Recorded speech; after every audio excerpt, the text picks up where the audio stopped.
Hello दोस्तों, जय जोहर, जय आदिवासी। संजय नायक ब्लॉग्स में आप सबका स्वागत है दोस्तों। तो दोस्तों अत्यारे આવી ગયા છે આપણે ઘરે। જોઈ લો આ બધા ઘર દારૂ વધારી દીધું છે અહીંયા બધું થોડી વાર। હવે આ બધું અત્યારે હમું કરવાનું છે। આ રીવી आ रीतना हो अमारे घरे अंधारा तोड़ी वारेला है अने हम करवानुं छे अत्यारे। तो जोईए आ छे नड़िया ऊपर मूकेला। जोई लो अहींया आपणे तो अत्यारे आपणे हम करवानुं छे कारण के वरसाद हवे आववानी तैयारी थाय छे एटले आपणे जे ढारी बनावेलुं छे एने हमो करवानुं छे एटले हमो करीशुं। थोडुंक काम छे तमे विडियोमां बन्या रहेजो ત્યાં સુધી। अहींया जो आ बधी बांधी दीधी छे आ बाजू। फाइनली आपणे दोस्तों तैयार थई गया छे। त्यारे जवानुं छे उदयपुर, छोटा उदयपुर अने आनुं कंई कर्युं नथी। एक दिवस रही जाइए अत्यारे जवानुं छे आपणे छोटा उदयपुर। छे बाइक लई लाव, ए चावी लाव, चावी लाव सॉरी। आ लई जवानुं छे बाइक आपणे। कोईनो फोन आवेलो कीधुं?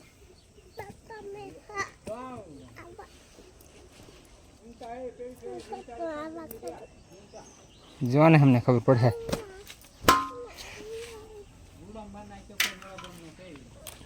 नवा गम न हाँ कोई जाने। लाव चाय लाव तो नहीं आवानू।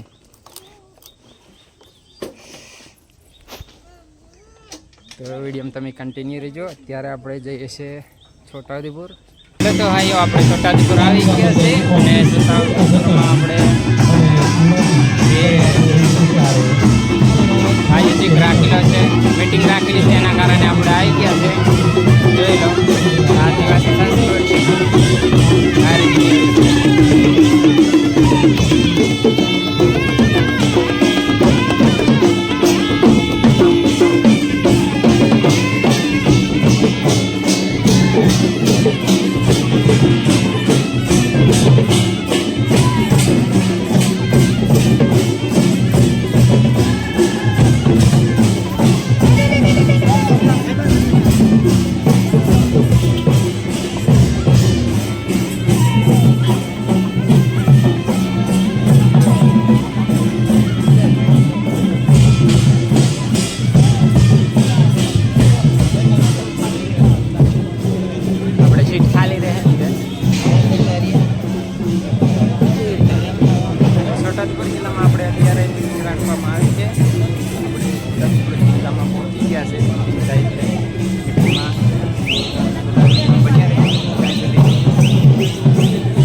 बन्या रहो। आज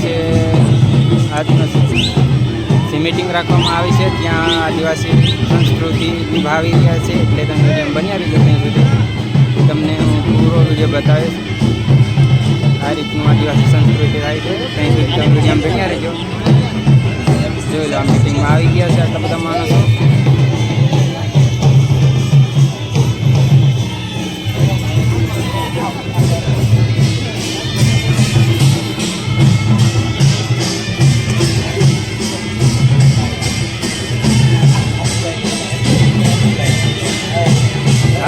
આદિવાસી સંસ્કૃતિ નિભાવી રહ્યા છે. ત્યાં સુધી તમે વિડીયો બન્યા રહેજો. આખો વિડીયો તમને જોવાની મજા આવશે. ત્યાં સુધી કન્ટિન્યુ રહેજો.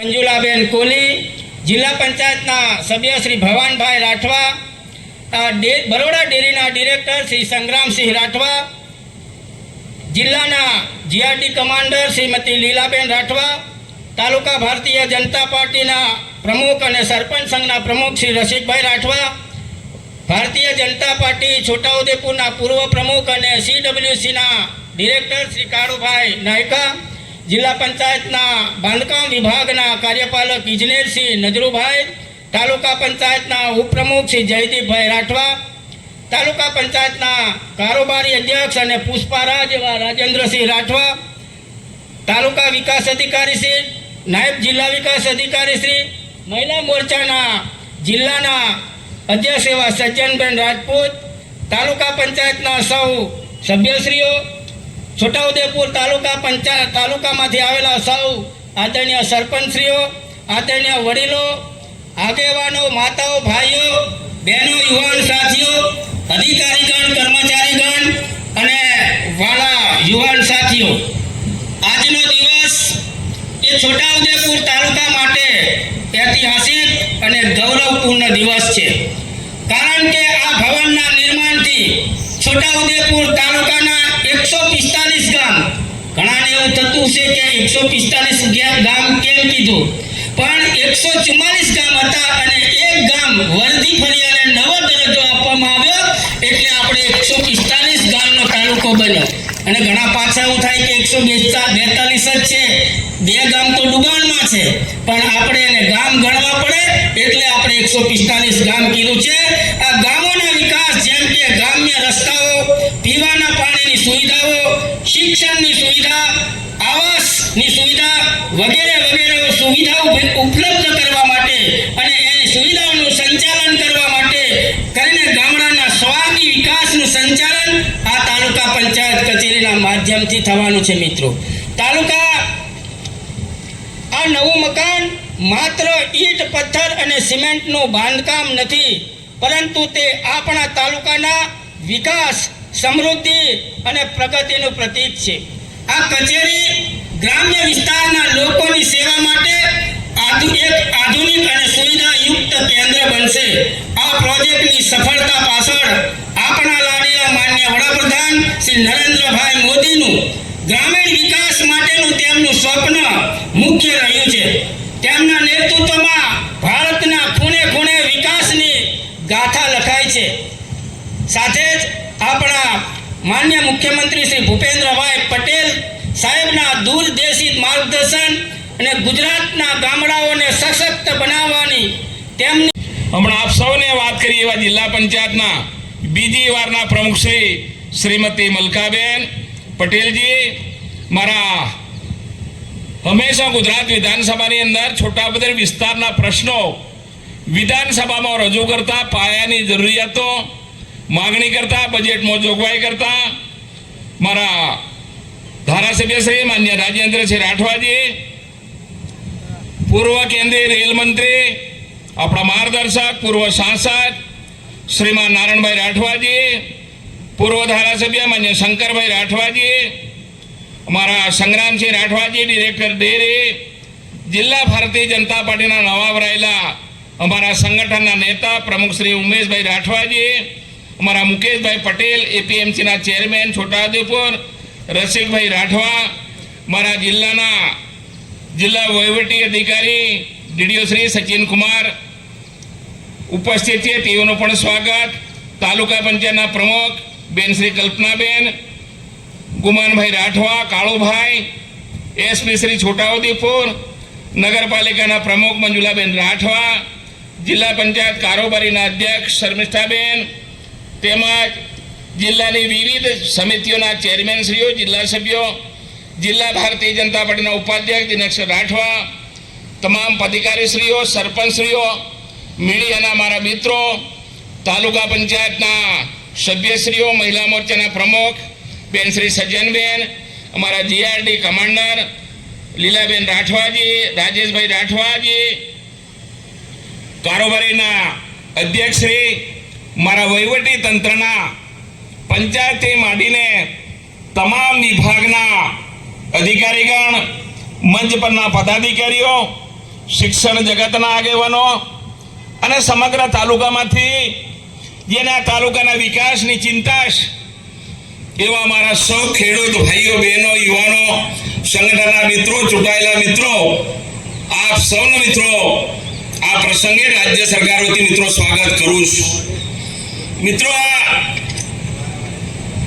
પંચાયતી રાજ આવવાને ખૂબ લાંબો સમય થયો,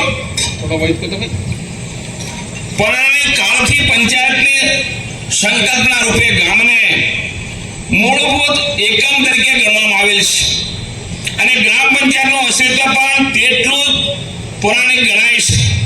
અર્થવેદ અને ઋગ્વેદમાં પણ તેનો ઉલ્લેખ કરવામાં આવ્યો છે. આપણા 2 દિવસ પહેલા રાજ્યના મુખ્યમંત્રી શ્રી ભૂપેન્દ્રભાઈ પટેલની હાજરીમાં ગોધરા ખાતે ગુજરાત સ્થાપના દિનની ઉજવણી કરી અને 1 મે 1960ના રોજ ગુજરાત રાજ્યની સ્થાપના થયા બાદ ગ્રામ, તાલુકા અને જિલ્લા પંચાયતની લોકશાહી ઢબે રચના કરી સ્થાનિક સ્વરાજ્યની સંસ્થાઓને સત્તા અને નાણાકીય સાધનો પૂરા પાડી વિકાસના કાર્યો કરવા માટે જરૂરી અધિકારો સુપ્રત કરવાની જોગવાઈઓ કરવામાં આવેલી અને રાજ્યમાં ગુજરાત પંચાયત અધિનિયમ 1961ની પંચાયત રાજ્ય સંસ્થાઓ અમલમાં આવીને ત્યારથી 73મા બંધારણીય સુધારાના અમલ અન્વયે ગુજરાત પંચાયત અધિનિયમ 1993 અન્વયે તે અંતર્ગત બનાવેલ નિયમો મુજબ પંચાયત રાજ સંસ્થાઓ સક્ષમ રીતે કાર્યરત બનેલ છે. આ દેશની આઝાદીને મિત્રો 75 વર્ષ થયા અને જ્યારે દેશને આઝાદી આપણને મળી મહાત્મા ગાંધીજી અને સરદાર વલ્લભભાઈ પટેલે તે દિવસે એમની પરિકલ્પના હતી કે આ દેશને સમૃદ્ધ કરવો છે તો અમારે ગામડો સમૃદ્ધ કરવો પડશે. અનેક સરકારોએ પોતાની ક્ષમતા પ્રમાણે કામ કરીશ અને આજે આપણું સૌનું સદભાગ્ય છે કે રાજ્યના મુખ્યમંત્રી શ્રીમાન ભૂપેન્દ્રભાઈ પટેલનું નેતૃત્વ મળીશ અને દેશના વડાપ્રધાન શ્રીમાન નરેન્દ્રભાઈ મોદી પણ એ દિશા તરફ વિકસિત ભારતના સંકલ્પ અને આગળ અમે કર્યું છે. બદલી બઢતી પણ પોર્ટલ પર કોઈ જગ્યાએ કાગળ ભલામણ લઈને જવાનું નથી. આ વ્યવસ્થામાં મેં ઊભી કરીશ. સીધા નાણાં ગ્રામ પંચાયતના હાથમાં, લાભાર્થીના હાથમાં. મને લાગે 528 જેટલા રટ્ટા 1005 કરોડના આ ધરતીને રાજ્યના મુખ્યમંત્રી અર્પણ કર્યા છે મિત્રો. આ નાની મોટી વાત. 19,000 જેટલા આવાસોના 147 કરોડ રૂપિયા આ 1 તારીખે લાભાર્થીઓના ખાતામાં મેં નાખ્યા છે. તમારું સર્વે કરેલું છે, જરૂર છે તે પૂરા આવાસો પણ પૂરા કરવાના છે. રસ્તા એ કરી રહ્યા છે, વીજળી આપી રહી છે, આંગણવાડી, પ્રાથમિક શાળા, માધ્યમિક શાળા, મેડિકલ કોલેજ સુધીની વ્યવસ્થાઓ કરીને આવનારું ભારતનું ભવિષ્ય, સમૃદ્ધ ભારતનું નિર્માણ થાય એના માટે મારો વિભાગ પણ દિશાની અંદર કામ કરી રહ્યા છે. એની પહેલી વ્યવસ્થા મારી ગ્રામ પંચાયતનો ભવન પણ અદ્યતન સુવિધા સાથે, તલાટીના રહેણાંક સાથે. જે ગામની વસ્તી 5,000 સુધીની હશે તો એને 17 લાખ રૂપિયા આપીશું. એનાથી આગળ વધીને 10,000 ઉપર હશે તો 40 લાખ રૂપિયા આપીને પંચાયત ભવન દરેક ગામની અંદર બને એની વ્યવસ્થા અમે કરી રહી છે. મોટી સંખ્યામાં અમે બનાવી રહ્યા છે. મારા હમણાં જિલ્લા પંચાયતના પ્રમુખ કહેતા હતા, બેન જેટલી પણ દરખાસ્તો કરવાની છે મોકલજો, બધાની અમે મંજૂરી આપી દઈશું કે ગામની તમામ સુવિધાઓ પંચાયતના માધ્યમથી હવે થવાની છે. વીસી છે, ગ્રામ સેવક છે, સરપંચ છે, તલાટી. એના માટેની પંચાયતે આપણું માળખું બંધાયેલું છે, બંધારણીય જોગવાઈ છે. ત્યાં સુધી આગળ આવીએ તો તાલુકા પંચાયત આવે. તાલુકા પંચાયત માટે અદ્યતન તમામ જે કંઈ સુવિધાઓ છે ટેકનોલોજી સાથે આ ગ્રામ પંચાયતના ભવનને જોડીને તમામ સુવિધાઓ ત્યાં મળી રહે. મારા એ અધ્યક્ષશ્રીનો રૂમ છે કે તમારો બેઠક વ્યવસ્થા છે, પાણીની વ્યવસ્થા છે, લાઇટની તમામ વ્યવસ્થાને ખૂટતી છે તો પૂરી કરીને મારું છોટાઉદેપુરનું ભવન એ તાલુકા માટેનું વિકાસનું એક નવું ભવન ટૂંક સમયમાં બનવા જઈ રહ્યું છે. 3 કરોડ ને 10 લાખ રૂપિયા જેટલા અમે આપ્યા છે અને હવે પછી 2024 નવી પંચાયતો બનવાની છે. નવા SOR મુજબ એને અમે આવનારા દિવસોની અંદર 5 કરોડ રૂપિયાને પણ આપવાના છે. કરીને કેવી રીતે અદ્યતન ભવનો બને ચિંતા અમે કરી રહ્યા છીએ. જિલ્લા પંચાયતના ભવન માટે પણ 52 કરોડ રૂપિયા આપીને એને પણ જિલ્લાની કચેરી પણ અદ્યતન રહે એવી વ્યવસ્થાઓ મિત્રો અમે કરવા જઈ રહ્યા છીએ. મારું વહીવટી તંત્ર આ જિલ્લાનું પણ એ દિશાની અંદર ખૂબ સારી કામગીરી કરી રહ્યા છે. દિવસે દિવસે પ્રગતિ થાય, તમામ યોજનાઓ ધરતી સુધી, છેવાડાના વ્યક્તિ સુધી પીવાનું પાણી છે, સિંચાઈનું પાણી છે, ખેતીવાડી માટે છે, એના બિયારણો છે, અદ્યતન નવા ટેકનોલોજી સાથે ડ્રોન છે, 5 લાખ સુધીની વગર વ્યાજની એને લોન આપવાની છે. આરોગ્ય ક્ષેત્રે 108 થી માંડીને 10 લાખ સુધીની એને પણ આપણે કાર્ડ આપીને એને કેવી રીતે આત્મનિર્ભર બને એના માટેના પણ અમારા પ્રયત્નો કરી રહ્યા છે. અને શિક્ષણ ક્ષેત્રે આંગણવાડી પણ પાકા મકાનો, પ્રાથમિક શાળાના પાકા મકાનો, પૂરતા શિક્ષકો ઘટ હતી એ પણ અમે પૂરી કરવા જઈ રહ્યા છે. અને એ ભરતી મેળાનું પણ આયોજન કરીને લગભગ તમારે આ જિલ્લાની અંદર પણ એક રોજગાર કચેરીનો મેળો થયો છે. એમાં 1851 જેટલા ઉમેદવારોની પસંદગી કરવામાં આવી છે. એમને પણ આગામી દિવસોની અંદર એની તકો ઊભી થાય એની પણ ચિંતા અમારી સરકારના માધ્યમથી અમે કરી રહ્યા છે.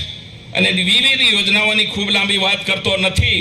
મારા શિક્ષક મિત્રો કહેતા હતા થોડાક મારું સન્માન કરવા એવા સાહેબ 22 વર્ષથી આંટા મારતા હતા કે મારો આ પગારનો આ છે ને તે છે. પણ અમારા રાજ્યના મુખ્યમંત્રી ભૂપેન્દ્રભાઈ પટેલ અને શિક્ષણ મંત્રીને મારે અભિનંદન પાઠવવા પડે કે તમારા પ્રશ્ન નિકાલ કરીને એ વેદનામાંથી બહાર નીકળીને હવે તમારે જે કરવાનું છે નવા સમાજના નિર્માણ માટે, નવા મારા ઉદયપુરના દીકરો ડૉક્ટર, એન્જિનિયર, આઈએસ બને એ દિશા તરફ આગળ વધો. જે ભૌતિક સગવડો છે કરવા માટે અમારી સરકાર તમારી વચ્ચે અડીખમ ઊભી છે. આ સરકારના બજેટમાં પણ લગભગ 5094 કરોડ રૂપિયાની મારા વિભાગની અંદર જોગવાઈ કરીને જેટલી તમારી કડીઓ ખૂટે છે એને પરિપૂર્ણ કરવાનો અમે પૂરેપૂરો પ્રયત્ન કરી રહ્યા છે. અને જે કંઈ જરૂરિયાતો છે એને પણ તમારી માગણી લાગણી સરકાર સુધી પહોંચતી કરી. એટલે તો ફેમિલી આપણે આવી ગયા હતા ઉદયપુરથી પાછા ઘરે અને મીટિંગ પતાવીને નાસ્તો બાસ્તો કરીને આવી ગયા હતા. અને ઘર તો એવું રહી ગયું છે એવું આપણે મૂકીને ગયા હતા. તો દોસ્તો આજનો વિડીયો અહીંયા સુધી. તમને વિડીયો સારો લાગ્યો હોય તો ચેનલને સબસ્ક્રાઈબ કરી લેજો, બેલ આઇકન ઓન કરી લેના તાકી હું નવો વિડીયો નાખું એટલે તાત્કાલિક તમને નોટિફિકેશન મળી જાય દોસ્તો. તો આજનો વિડીયો અહીંયા સુધી. ફરી મળીશું નેક્સ્ટ વિડીયોમાં. અને હા દોસ્તો, હવે વિડીયો કન્ટિન્યુ રહેશે એટલે ચેનલને તમે સબસ્ક્રાઈબ કરી લેજો. ત્યાં સુધી આજનો વિડીયો અહીંયા સુધી. જય આદિવાસી.